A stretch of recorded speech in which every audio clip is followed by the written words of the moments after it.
Hey guys, Mrhappy here with my official guide to Beta Phase 4 for Final Fantasy XIV A Realm Reborn. With the details we know about Phase 4, I have developed a general game plan for people that people can follow to get the most out of their character in this short period. Now, this guide is targeted towards brand new players and accounts on A Realm Reborn. 1.0 players, you should set aside your own priorities, decide what's most important for you, and align them with your best interests. Now, before we go any further, let's do some recaps about what we know about Beta Phase 4. Recap on the details. It'll be August 16th through the 19th for anyone who was previously registered with the beta phases. For those of you wondering, you do not need to re-register at all for the beta. You will be able to go on immediately on August 16th. For those of you who missed registration, you can register on August 17th, so be ready on that day to catch up with this guide. The level cap is 20, which seems kind of low, but it actually helps you streamline your goals a lot better, and I think it was the best decision for this really short open beta phase. Finally, Arcanist is available, so any of you who are looking to get your hands on this class, definitely check it out. Also, fishing will be available, but that's not really part of our game plan at this point. So first I want to talk about the more progression-based information so that people can begin preparing for early access and launch by leveling the right classes at the right times. Now, afterwards I'll move on to some general tips to get ready for early access, but let's focus on the progression-based system right now. So first thing is, after you determine what job that you really want to play come early access, level the main class for your preferred job right to level 20. Now, doing this, I want you to use three methods. I want you to use main story missions, hunting logs, and fates. Do not use guild leaves or guild hests on your first job. Trust me, you'll thank me for this later, and I'll explain why you don't want to use guild leaves at a later time in this guide.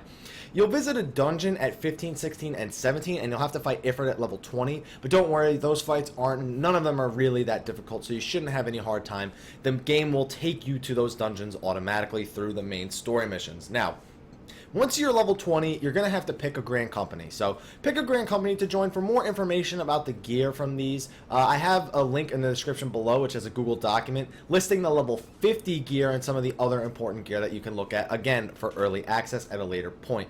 It's mostly aesthetic choices, some consumable items, but there are some good equipment pieces here, so definitely keep an eye out for that. You can use them while you're leveling up, or you can save up for them at level 50.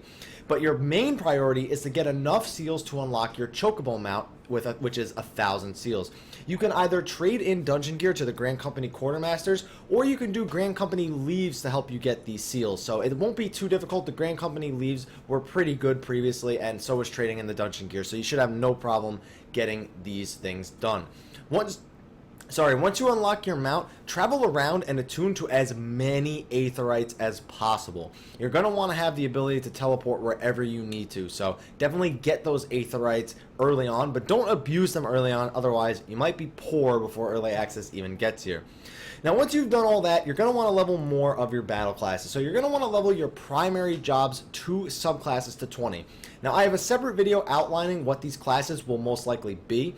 However, they may change when Phase 4 comes around, so I'll be releasing an update video when Phase 4 comes out, and I have the further details on what may have changed about the subclasses. So be careful about information out there that may be from 1.0 or may be outdated when you're searching for that information. Now, the next thing you're going to want to do is, once you have those 2 subclasses to 20, you're going to want to level any other battle class you're kind of curious to try. You can level some that you might find, helpful to leveling your classes from 20 to 30. For example, getting Cure on Conjurer, getting Second Wind on Pugilist.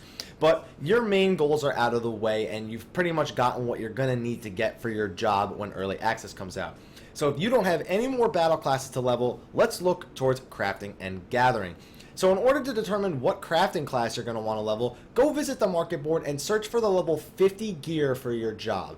Look at the crafting class or classes that are required to repair, craft, or meld materia. Keep in mind this information is available on all pieces of gear. And look for the ones that are most common, because it might be mixed up a little bit. Look for the ones that are the most common.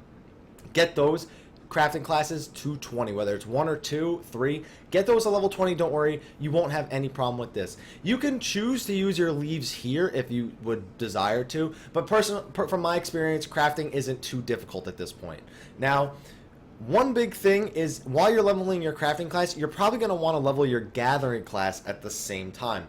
So similarly, look at the materials that your crafting class requires to level up, and level your gathering class while getting those materials. So you're going to level your crafting class and your gathering class simultaneously. I personally recommend you level both of the gathering classes to 20 outside of fishing, which has almost no uses for actual progression into the game.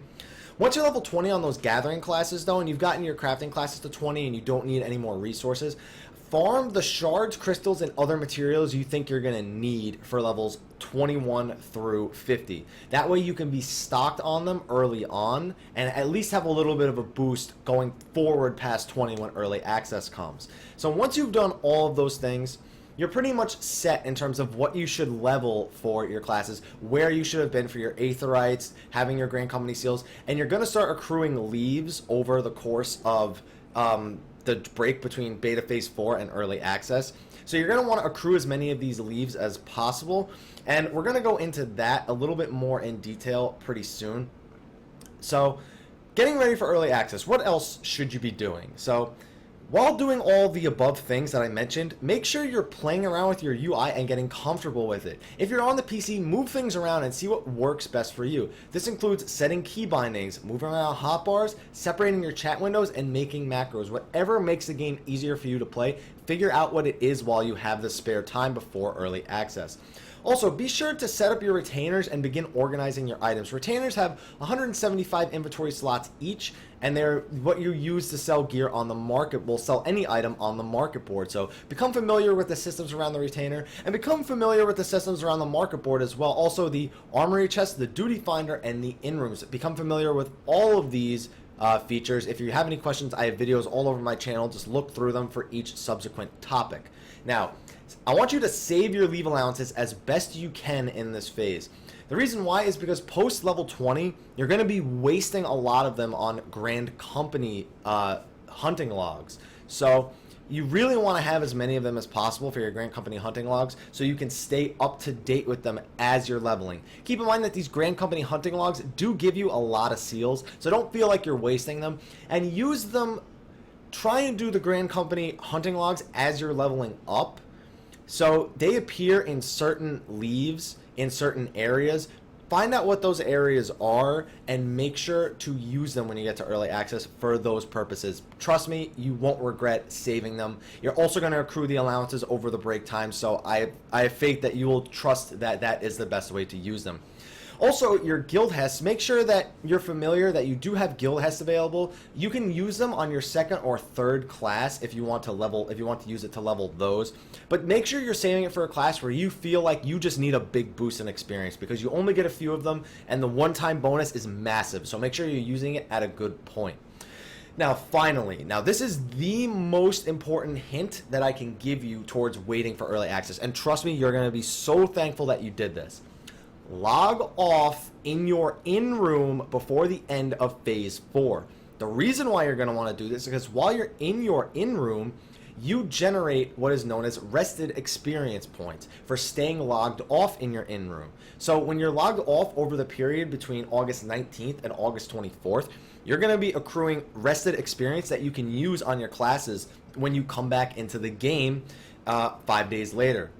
Or if you're waiting to launch, it's even more. It's 8 days later, so you're just going to accrue even more rested experience. Trust me, make sure to log off in your in-room. You won't regret that decision. I can promise you that. And those are my general hints for Beta Phase 4, the general game plan for new players that you should follow to maximize this short period of time you have to play with the different classes, to figure out what works for you. Just do a little bit of research on the side, find out what the classes you need for your job are, and you'll be fine. Trust me, I know you guys are going to do great. So anyway, guys, I hope you enjoyed this video. Thank you for watching. If you did enjoy it, please like, favorite, subscribe, and share. Also, make sure to follow me on Facebook and Twitter. You can also check out my Twitch account if you like to watch some live streaming. Also, if you like what I do on YouTube, you can donate to the channel to help me get some better equipment and give me more content to stream for you guys. Also, you can also donate to the Gaming for Good Foundation, which donates all their money to the Save the Children Foundation. You donate money on gamingforgood.net, and you get points that you can use to buy games. So you donate money, you save lives, and you get points to buy games. It's a pretty good system. So anyway, guys, thank you for watching. I hope you enjoyed this video. Until next time, take care.